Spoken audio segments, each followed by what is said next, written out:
Just because Jammu Kashmir में मुसलमान जो है वो आज मेजोरिटी में है और वो बोलेंगे कि हमें पाकिस्तान से मिला दो, तो उनके कहने से ये डिस्प्यूटेड नहीं हो जाएगा। It was legally annex to India, एक इंस्ट्रूमेंट ऑफ एक्सेशन साइन हुआ है, जो वहां के महाराजा थे जिनकी वो रियासत थी, जब वो इंडिया के साथ एनेक्स करके गए हैं, तो कोई दूसरा कौन होता है हमारे अंदरूनी मामलात में बोलने वाला। इनफैक्ट पाकिस्तान को कोशिश करनी चाहिए, जो जिसको द सो कॉल्ड आजाद कश्मीर, जिसको आपने इलीगली ऑक्यूपाई करके रखा है, अब उसको बचाने की कोशिश करनी चाहिए। बिकॉज इट्स प्रीटी श्योर कि जो हमारी जो सरकार दिल्ली में बैठी है, उनकी नजर वहां पे है। नमस्कार दोस्तों, हमारे चैनल में आपका स्वागत है। आज के इस वीडियो में पाकिस्तान मीडिया चर्चा कर रहा है भारत और पाकिस्तान के रिश्तों के बारे में। जैसा कि हम जानते हैं कि पाकिस्तान पिछले 70 सालों से भारत के कश्मीर के पीछे पड़ा हुआ है। अब तक 4 जंगों में हारने के बावजूद भी पाकिस्तान अभी तक नहीं सुधरा है। जब देखो तब वो कश्मीर का रागिया लाता रहता है।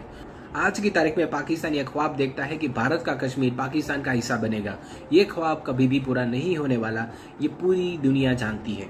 पर पाकिस्तान कुत्ते की दूम की तरह है जो कभी भी सीधी नहीं हो सकती, हम सबको पता है। आज के इस पाकिस्तान मीडिया के वीडियो में भी कश्मीर पर चर्चा हो रही है। पाकिस्तानी पत्रकार आरजू कासिमी को भारत की सोनम महाजन ने बहुत ही शानदार जवाब दिए हैं। सोनम महाजन ने कहा है कि भारत का कश्मीर तो भूल ही जाओ, भारत की नजर पाकिस्तान के पीओके पर है। पीओके मतलब पाकिस्तान ऑक्यूपाइड कश्मीर, जो कभी न कभी भारत का हिस्सा बनने ही वाला है। यहाँ तक कि हम सबको पता है कि मोदी और अमित शाह कई बार ये दोहरा चुके हैं कि पीओके भारत का अभिन्न हिस्सा है और उसको हम वापस हासिल करके ही रहेंगे। और जितने भी लोग मोदी के ट्रैक रिकॉर्ड को जानते हैं वो ये जरूर मानते होंगे कि मोदी जो भी बोलते हैं वो कर कर दिखाते हैं, और इसी बात का डर पूरे पाकिस्तान को है। आज के इस विषय पर पाकिस्तान मीडिया और क्या चर्चा कर रहा है वो देखने के लिए शुरू करते हैं इस वीडियो का अगला भाग। जो है सीज फायर हुआ है इंडिया पाकिस्तान के, आपको क्या लगता है कि कुछ बेहतरी की तरफ जाएंगे? पहले भी एक बार हुआ था, तकरीबन 3 साल वो एग्रीमेंट चला था। अभी आपको क्या लगता है कि कितना टाइम चल पाएगा और क्या चैलेंजेस क्या होंगे दोनों कंट्रीज को? देखिए, सीज फायर तो एक्चुअली नेचुरली रहना ही चाहिए। We already have an agreement in place, 2003 ceasefire agreement. But बदकिस्मती से क्या होता है कि पाकिस्तान जो है वो सीज फायर वायलेशंस करता ही रहता है, क्योंकि उनको लगता है कि अगर बॉर्डर पे शांति हो जाएगी तो कश्मीर को जो हम एक इंटरनेशनल जो मुद्दा बनाना चाहते हैं वो कैसे बनेगा। तो ये it never works in the favour of Pakistan की एलओसी पे शांति हो। तो इंडिया का अगर आप देखें, हमारी तरफ से हमें ना तो आपकी कोई टेरिटरी चाहिए, ना तो हमें आपके किसी अंदरूनी मामलात में इंटरेस्ट है। तो there is no reason for India to violate the ceasefire. जो वायलेशंस होती हैं वो पाकिस्तान की तरफ से होती हैं। ज्यादातर वो कवर फायर होता है, जब वो इन्फिल्ट्रेटर्स घुसाने की कोशिश की जाती है भारत की सीमा में, तो ज्यादातर वो पाकिस्तान आर्मी की तरफ से ही होती हैं सीज फायर वायलेशंस। कभी कभी वो सच में इसको आप दहशतगर्दी कह सकते हैं, कभी कभी वो कवर फायर होता है, पर हमारी तरफ से कभी होता नहीं है। अब बात ये है कि ठीक है, दोनों आर्मीज ने डिसाइड किया कि हम एक सीज फायर करते हैं। ये अब आई डोंट नो ये कब तक चलेगा, क्योंकि इंडिया में तो we are taking it with a bit of a cautious optimism, क्योंकि जो बॉर्डर पे जो लोग हैं वो इससे बहुत सफर करते हैं, और जो बॉर्डर पे जो लोग हैं वो दोनों तरफ ही, I think they are also very cynical, और उनका जायज भी है सिनिकल होना, क्योंकि सरकारें और फौज तो बार बार बात करती है, पर जो बॉर्डर पे जो लोग रहते हैं उनका जानो माल का नुकसान होता है। किसी के अभी पीछे 2019 नवंबर का केस है, मैं आपको नाम बता देती हूँ। There is a person called Bashir Ahmed, Uri के रहने वाले वो हैं। वो अपनी अटीक में गए हैं कुछ लेने के लिए, और नीचे शेल गिरा उनके ऊपर, उनके घर के ऊपर, और उनकी जो बेगम है वो ऑन द स्पॉट मारी गई, और पीछे उनके 5 बच्चे रह गए, उसमें से एक 15 महीने की भी बच्ची है, अलीजा।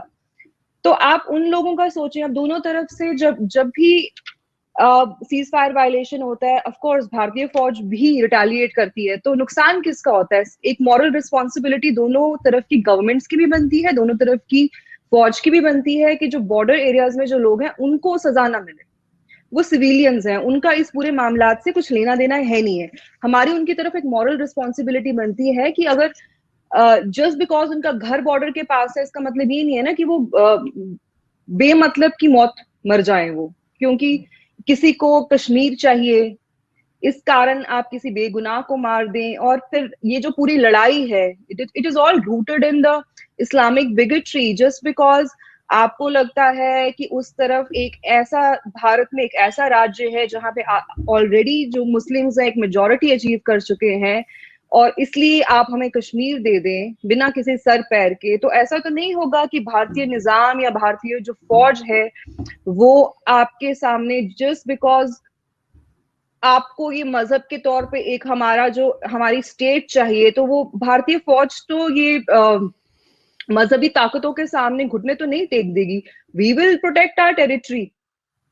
पर आप मुझे एक लेजिटिमेट रीजन बता दें कि भारत को क्या जरूरत है आपके यहाँ पे गोलियां दागने की या सीज फायर वायलेट करने की। It works in our favour क्योंकि we are a growing country. हमें अपनी, हमारा जो फोकस है वो साइंस एंड टेक्नोलॉजी पे है, एजुकेशन पे है। हमारा फोकस इस बात पे नहीं है कि हम किसी के साथ कोई रिलीजियस लड़ाई लड़े। हम किसी के खिलाफ जिहाद नहीं करना चाहते। हम ना ही एक मुसलमान को अपना कोई ऐसा समझते हैं कि ये हमारे लिए भाई हमारे एग्जिस्टेंस के लिए मुसलमान जो है वो ठीक नहीं है, या अगर मुसलमान रहेगा तो हिंदू नहीं रह सकता। जो टू नेशन थ्योरी के भी जो ज्यादातर जो बिलीवर्स है वो उस तरफ आपको मिलेंगे।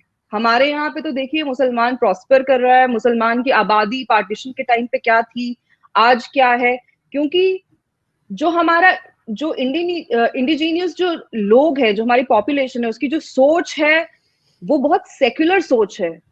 हम लोग मिलके रहना चाहते हैं, चाहे वो फिर कश्मीर हो, केरल हो या कहीं पे भी हो।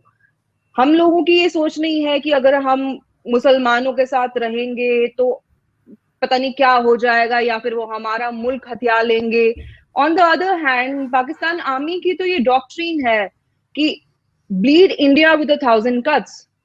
उसी के ऊपर वो आज तक चलते आ रहे हैं। उनको लगता है कि अगर हमें गजवाए हिंद करना है तो इवेंचुअली अगर हमें वहां तक पहुंचना है तो हमें इंडिया को हर जगह कहीं ना कहीं कुछ ना कुछ कीड़ा करते रहना है, चाहे वो नॉर्थ ईस्ट में हो, चाहे वो लद्दाख में हो, चाहे वो कश्मीर में हो। तो इससे अचीव क्या करेंगे वो लोग, मैं इस बात पे आना चाहती हूँ। एक तो अननेसेसरी दोनों तरफ जानो माल का नुकसान है। फिर उसके बाद आप अपने इकोनॉमी की हालत देखें, आप इंडिया का फॉरेक्स रिजर्व देखें, अपना रिजर्व देखें। आप के ऊपर इतना ज्यादा कर्जा है, आप अपनी कंट्री को कैसे बेल आउट करेंगे? अगर कल को आपके ऊपर कोई मुसीबत आती है, जैसे आपसे देखें सऊदी ने अपना कर्जा वापस मांग लिया, एकदम से मांग लिया ना। तो कहीं ना कहीं मुझे लगता है कि शायद इसमें क्योंकि पाकिस्तान आर्मी को I for one can't trust, क्योंकि हमने पहले भी देखा है अटल जी जब पाकिस्तान गए तो हमें कारगिल मिला, मोदी जी पाकिस्तान गए तो हमें पठानकोट मिला। तो मुझे कहीं ना कहीं लगता है it's a sharp bite of reality, जहां पाकिस्तान आर्मी को लगता है कि भाई हमारा जो इंटरनेशनल एजेंडा है वो कहीं ना कहीं ये इतना नुकसान जो बॉर्डर्स पे हो रहा है उससे सर्व तो नहीं हो रहा। आप दोनों तरफ लोग मर रहे हैं, उससे क्या क्या फायदा हो रहा है पाकिस्तान को? आप कश्मीर का जो केस है उसको कितना ही इंटरनेशनलाइज कर पा रहे हैं? वो हमारा अंदरूनी मामला है। आप देखें कौन सी कंट्रीज है जो आपके साथ खड़ी हैं। टर्की, जिसका जो अर्दोगान है, जो खुद एक वानाबी खलीफ है, वो आपकी इंस्पिरेशन है, वो आपकी एलाई है, जो खुद एक डूबता हुआ देश है, जो दिन ब दिन रिलीजियस एक्सट्रीमिज्म की तरफ चलता जा रहा है, जिसका इंडिया में बहुत ज्यादा इंटरफेरेंस भी है। तो आप ऐसे लोगों के साथ जुड़ के आप भारत में दहशतगर्दी करना चाहेंगे तो फिर लोग यहाँ पे भरोसा कैसे करेंगे? क्योंकि हमारी तो हिस्ट्री रही है भरोसा करने की, उसके बाद मिला हमें धोखा हमेशा। फिर एक और मुझे कारण लगता है कि जेन्युइन, शायद मैं चाहूंगी कि जेन्युइन ट्राई हो पाकिस्तानी हुकूमत की तरफ से या पाकिस्तानी फौज की तरफ से। बट मुझे कहीं ना कहीं लगता है क्योंकि पाकिस्तान ने ये भी रियलाइज कर लिया है कि पाकिस्तान को कुछ इस चीज का कोई फायदा नहीं हो रहा है, क्योंकि आपने देखे चाइना के साथ जुड़ने की वजह से आपने यूएस को अपना दुश्मन बना लिया। US literally sees Pakistan as a colony of China today. तो हो सकता है कि ये बस एक टाइम बीइंग के लिए पाकिस्तान आर्मी को लगा होगा कि हम एक ढोंग कर लेते हैं और दो मतलब वो वाहवाही बटोर लेते हैं सऊदी की भी, यूएई की भी। बट ये लॉन्ग टर्म में तभी सही साबित होगा अगर आप इसको एक शॉर्ट टर्म गोल की तरह ना देखें कि भाई हमारे जो इमीडिएट जो हमारी जो प्रॉब्लम्स हैं उनको एड्रेस करने के लिए चलो हम थोड़ी देर के लिए दहशतगर्दी बंद कर देते हैं। बिल्कुल ठीक, लेकिन सोनम एक चीज है कि कश्मीर हमेशा से डिस्प्यूटेड टेरिटरी है, उसके ऊपर क्लेम जरूर भारत और पाकिस्तान दोनों करते हैं, लेकिन अगर वो डिस्प्यूटेड टेरिटरी ना होती तो 74 ईयर्स से ये झगड़ा ना चल रहा होता। उसको बैठ के दोनों कंट्रीज को जरूर सॉल्व करना चाहिए और कोई ना कोई उसका सोल्यूशन निकालना होगा, तभी ये सब कुछ रुकेगा। बाकी जो आप यहाँ से कह रही हैं कि बॉर्डर से कोई लोग क्रॉस करते हैं, वो तो पाकिस्तान ने बहुत बार कहा है कि नॉन स्टेट एक्टर्स हैं, उससे गवर्नमेंट का या स्टेट का कोई सच लेना देना नहीं है। लेकिन हाँ, अभी इमरान खान ने जरूर कहा था कि आप हमें जो है वो प्रूफ दें और हम उस पर काम करेंगे, यहाँ से रोकने की कोशिश की जाएगी, क्योंकि बहुत से लोग ऐसे हैं, मैं इनकार नहीं करूंगी, जो पूरा वह गजवाए हिंद और इस तरह की चीजें बोलते रहते हैं और करते रहते हैं, और वही लोग समटाइम्स ऐसे होते हैं जो कहते हैं कि जी हम वहां कश्मीर में जिहाद के लिए लोगों को भेजेंगे। वो चीज बिल्कुल रोकनी चाहिए पाकिस्तान गवर्नमेंट को। लेकिन आपकी तरफ से भी बहुत से ऐसे लोग उठते हैं कश्मीर में से जो प्रोटेस्ट कर रहे होते हैं, और वो समटाइम्स एक्शन वो करते हैं और नाम पाकिस्तान का आता है, तो वो चीज थोड़ी सी क्लियर कर लेनी चाहिए हम लोगों को, आपको नहीं लगता? पहले तो आरजू, मैं आपकी इस बात से इत्तेफाक नहीं रखती कि ये कोई डिस्प्यूटेड रीजन है। एक वर्ल्ड ऑर्डर सेट हो चुका है, एक स्टेटस को इज इन प्लेस, एंड सिर्फ आपके कहने से क्योंकि ये डिस्प्यूटेड टेरिटरी है, डिस्प्यूटेड टेरिटरी नहीं हो जाएगी। हम एक सॉवरेन नेशन है, हम अपनी टेरिटरी की हिफाजत करना खूब जानते हैं, और जस्ट बिकॉज एक जो स्टेट है वहां पे Muslims have achieved a majority, और अगर वो उस बेसिस पे बोलेंगे कि हमारा पाकिस्तान से इस्लाम का रिश्ता है इसलिए हमें पाकिस्तान से जोड़ दो, तो जो सेक्युलर मुल्क होते हैं, मुझे नहीं पता पाकिस्तान में पाकिस्तान का निजाम तो सब जानते हैं, it is like of course it is motivated by Islam, but हमारे यहाँ की जो कॉन्स्टिट्यूशन है it is motivated by secular values. तो जस्ट बिकॉज जम्मू कश्मीर में मुसलमान जो है वो आज मेजॉरिटी में है और वो बोलेंगे कि हमें पाकिस्तान से मिला दो, तो उनके कहने से ये डिस्प्यूटेड नहीं हो जाएगा। It was legally annexed to India, एक इंस्ट्रूमेंट ऑफ एक्सेशन साइन हुआ है, जो वहां के महाराजा थे जिनकी वो रियासत थी, जब वो इंडिया के साथ एनेक्स करके गए हैं, तो कोई दूसरा कौन होता है हमारे अंदरूनी मामलात में बोलने वाला। इनफैक्ट पाकिस्तान को कोशिश करनी चाहिए जिसको द सो कॉल्ड आजाद कश्मीर, जिसको आपने इलीगली ऑक्यूपाई करके रखा है, अब उसको बचाने की कोशिश करनी चाहिए, बिकॉज इट्स प्रीटी श्योर कि जो हमारी जो सरकार दिल्ली में बैठी है उनकी नजर वहां पे है। कश्मीर तो उनको भूल ही जाना चाहिए, उनको अब वो जो उनका सो कॉल्ड आजाद कश्मीर है उनको मुझे लगता है ज्यादा फिक्र करनी चाहिए, क्योंकि India is no more defensive country. Pakistan को लगा था कि शायद लद्दाख में भी चाइना के थ्रू हम एक प्रॉक्सी वॉर चाइना पाकिस्तान के थ्रू करता है, पाकिस्तान चाइना के थ्रू करता है, कि पता नहीं इसके बेसिस पे हम इंडिया को ग्लोबली ह्यूमिलिएट करेंगे कि अरे तुम छोटा सा देश हो, तुम कहाँ चाइना से लड़ पाओगे।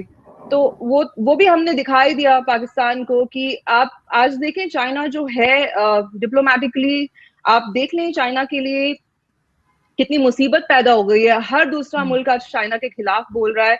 India on the other hand is being praised across the globe. जो एक्सपर्ट्स है वो इंडिया को इंजन बोल रहे हैं कि भैया ये एक देश है जो कोरोना वायरस को खत्म करेगा दुनिया से। 60+ कंट्रीज में हम वैक्सीन दे चुके हैं, हमारी प्रायोरिटीज बहुत अलग है, हमें वर्ल्ड स्टेज में अपने आप को इस्टेब्लिश करना है। हम छोटी मोटी ये जंगों में घुस के ना तो अपनी एनर्जी वेस्ट करना चाहते हैं, ना तो हम अपना टाइम